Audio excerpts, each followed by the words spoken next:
When I was living in America, I was a new Muslim. I was optimistic about Islam and how people practice the religion together and everything like that. I said, you know what, man? I'd rather live in your country on the street than in a mansion in the West. But little did I know, the guy that was taking us around, he took us to apartments, and many of these apartments weren't up to anybody's standard, if you ask me. Filthy dirt to the point where it's black, you have to scrub, to get it out. We didn't even know the local food. We didn't know the local language. It was an environment that we were completely unprepared to deal with. And we moved to the ghetto of Cairo. I said, subhanAllah.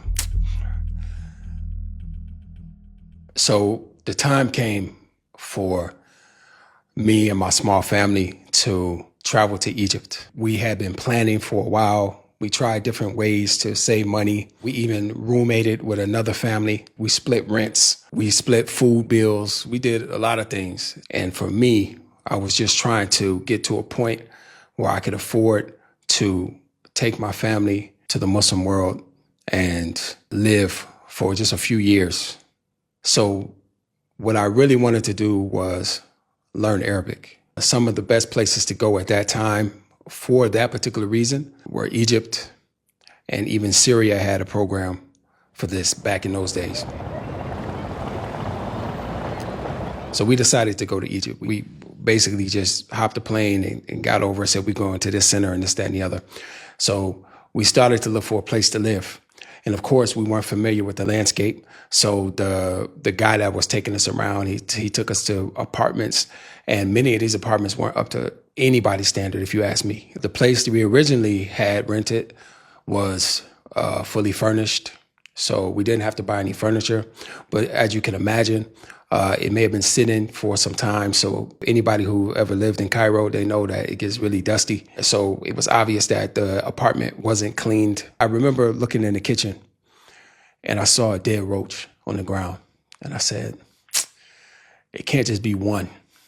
As soon as we started to move in and we had to spend a lot of money on fast food because we didn't know what the local food was.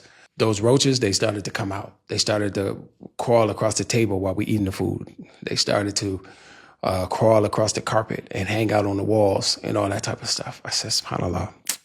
It didn't completely dishearten us, but it was something that was a big deal. And it was a struggle because we also had small children. We had 3 or 4 year old and then an arm baby.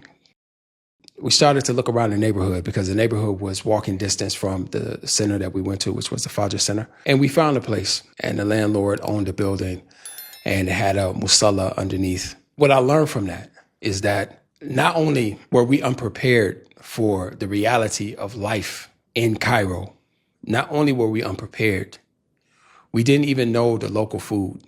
We didn't know the local language.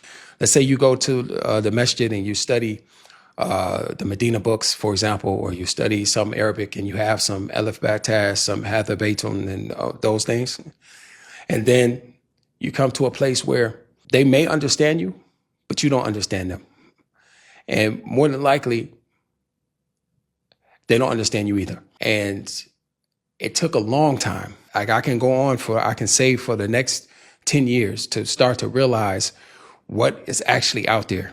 We came from America and we moved to the ghetto of Cairo. And many marriages have been destroyed from that point alone, putting your family in a situation where they're not prepared to deal with it. You can do it. You're a man. You can do it. You can handle it. But maybe your wife and maybe your children can't handle it.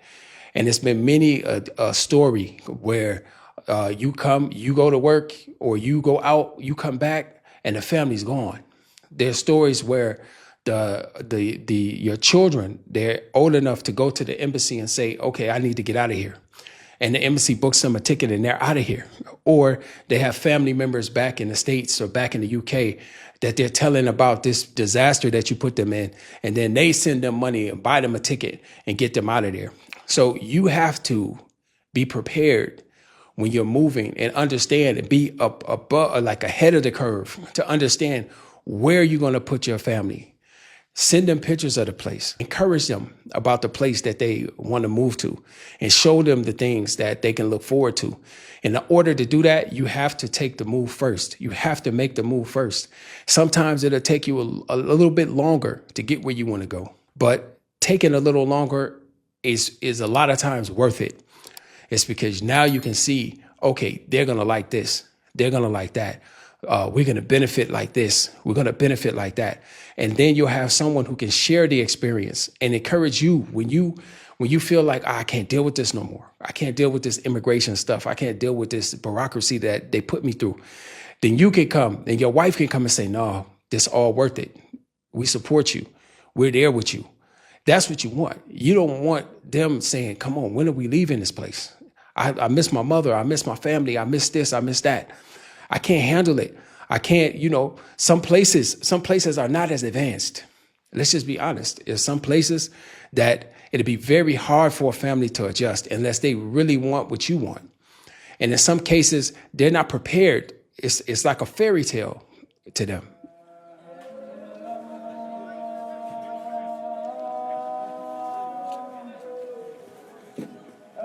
The biggest mistake I can say I made is not being prepared, not going ahead of my family to see what are we getting ourselves into, or even to visit with my family. Here, let's take a visit. Maybe you have the resources to visit the place, and then you can do the tourist thing. You can go. Any place has their Islamic sites and their Islamic tourism that you can do.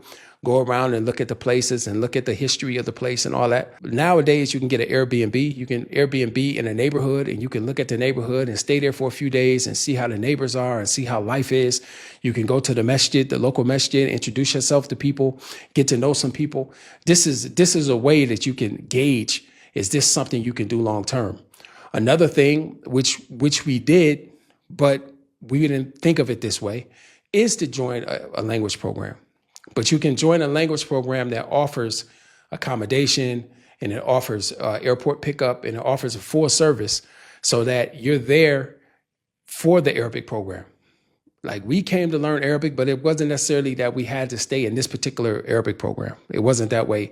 And we did everything outside the center. The center didn't do anything for us. We knew where the center was located, and we attended the center, and we found our own accommodation and our own airport pickup and our own everything else.